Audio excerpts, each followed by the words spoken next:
Laynash. TeraDiBoss, DJ Laynash, you are RG. Laynash production. Prayer yakamusa razaru, prayer yakachinja mvura kuita mabia, yakandibisa kumusha, prayer yakandivurira mukana, pakubuda tinobuda tine prayer, nebakupinda futi, tinozipira kuna iye jaja, muzuva chero kune guti, hadi makwate mabanangana nemeni kosi ne prayer, hadi makwate mabanangana nemeni kosi ne prayer.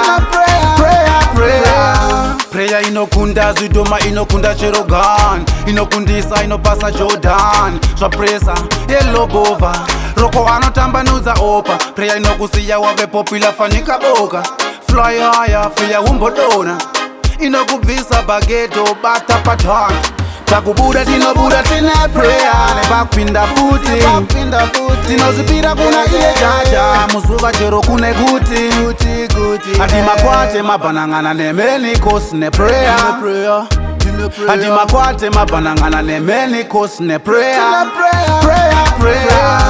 Prayer yandinonga ndakuroka dance, inondisimbisa chitendani. Prayer yakamutsa razaru, prayer yakachinja mvura kuita mabia, inondikonekta kuna jaja, inondiprotecta inondisimbisa jotizoza patinorasika usaisiye nona. Takubuda tinobuda tine prayer, nebakupinda futi, tinozipira kuna iye jaja, muzuva chero kune guti, hadi makwate mabanangana nemeni kosi ne prayer, hadi makwate mabanangana nemeni kosi ne prayer. Prayer inokunda zvidoma, inokunda Jargon, inokundisa inopasa Jordan, zvapresa yelobova roko anotambanudza opa. Prayer inokusiya wave popular fanika boka, fly higher fiya umbodona, inokubvisa bageto bata patana, takubuda tinobuda tine prayer, nebakupinda futi, tinozipira kuna iye jaja, muzuva chero kune guti, hadi makwate mabanangana nemeni kosi ne prayer, hadi makwate mabanangana nemeni kosi ne prayer.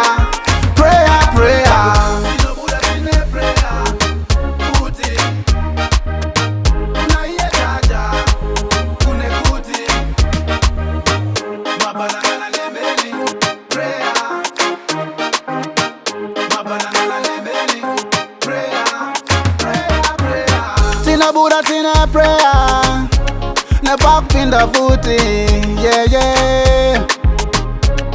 Guti, Tine prayer.